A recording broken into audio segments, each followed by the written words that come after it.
ইমান সফট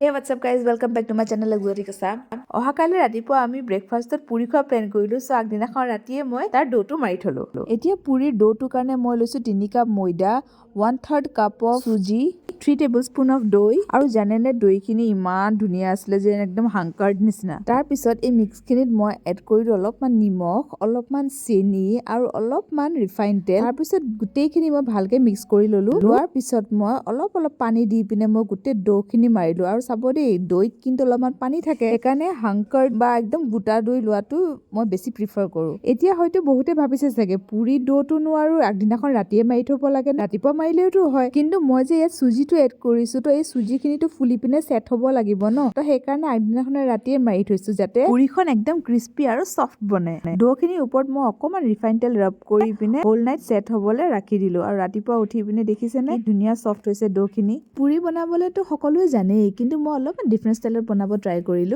আপোনালোকে এই ধৰণে বনাই খাই চাবচোন বিৰাটে টেষ্টি হয় আৰু ইয়াৰ পিছৰ প্ৰসেসখিনিটো সবে জানেই এতিয়া সৰু সৰু বলছ বনাই লৈ পিনে মই পুৰি বেলা ষ্টাৰ্ট কৰি দিলো পুৰিৰ শেপটো কিন্তু পাৰফেক্ট কৰিব পৰা নাই কিন্তু ইয়াৰ টেষ্টটো একদম উল্টা পুৰিখিনি বেলা হৈ গল এতিয়া গৰম তেলত দি দিছো কিমান ধুনীয়াকে ফুলিছে জানেনে একদম মনটো এনেকুৱা ভাল লাগি গৈছে নহয় চাকচোন একদম কিমান ধুনীয়া পফ হৈছে দেখিছেনে মানে কি হয় যিকোনো কিবা এটা কাম যদি কৰিব মন যায় আৰু হেতু যদি সাকসেস হয় তো মনটো কিমান ভাল লাগে হয় নাই বাৰু আৰু এই পুৰিখনৰ ডিমান্ড আমাৰ কইনাজনীৰ আছিলে যোনে মোৰ লাষ্ট ভিডিও চাইছে তেওঁলোকে গম পাব আমাৰ ঘৰত যে তুলনি বিয়া আছিলে তাই একচুয়ালি ব্ৰতত আছিলে তো সেইকাৰণে তাই খাব নোৱাৰা কাৰণে তাই মোক কৈছিলে যে তুমি মোক কিন্তু বনাই খুৱাব লাগিব মোৰ ব্ৰত ভাঙাৰ পিছত সেইকাৰণে ব্ৰেকফাষ্টত তাই কাৰণে স্পেশালি বনালো and the most important thing মোৰ চেনেলটো এতিয়ালৈকে যোনে সাবস্ক্ৰাইব কৰা নাই তেনে please go and subscribe my channel নাও আৰু বেল আইকনটো দবাই দিব পুৰিটো মোৰ ৰেডি হৈ গল বাট তাৰ লগত খাবলৈ চাটনি আৰু সবজি এটাটো লাগিল তো সবজিটো সিম্পলে আছে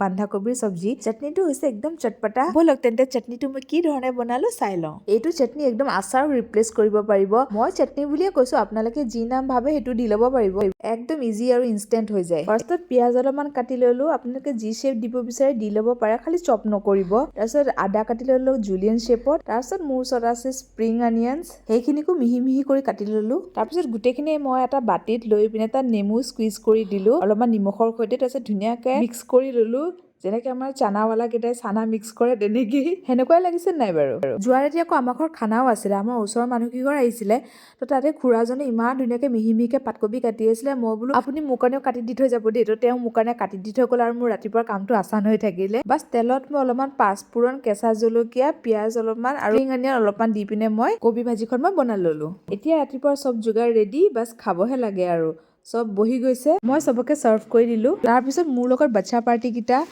আমি বাহিৰতে গৈ খালোগৈ দেখিছে নাই পুৰিখনৰ পফনেস একদম বহুত টাইমলৈকে ধুনীয়া হৈ আছিল আৰু একদম পুৰা খস্তা বনিছিলে একদম পুৰা আউটাৰ লেয়াৰটো ক্ৰিস্প আৰু একদম পুৰা সফট সো আজি ৰেচিপি কিটা আপোনালোকে কেনেকুৱা পালে মোক কমেন্ট কৰি জনাব আৰু পুৰি ৰেচিপিটো একদম মাষ্ট ট্ৰাই ৰেচিপি হয় আপোনালোকে বনাব তো আজিলৈ আহিছো thanks for watching my videos good bye